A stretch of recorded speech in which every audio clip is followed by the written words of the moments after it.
Wananchi wanatafuta ndugu zao.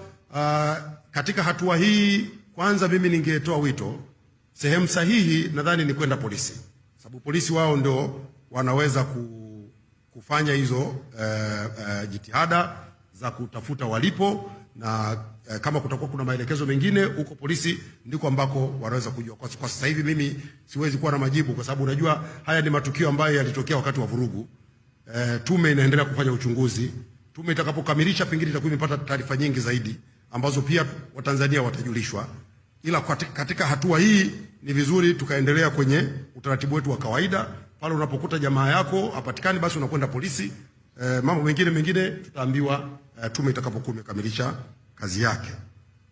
Kuhusu idadi, hali kadhalika ni ngumu sasa hivi kusema ni idadi kiasi gani, kwa sababu tathmini inaendelea.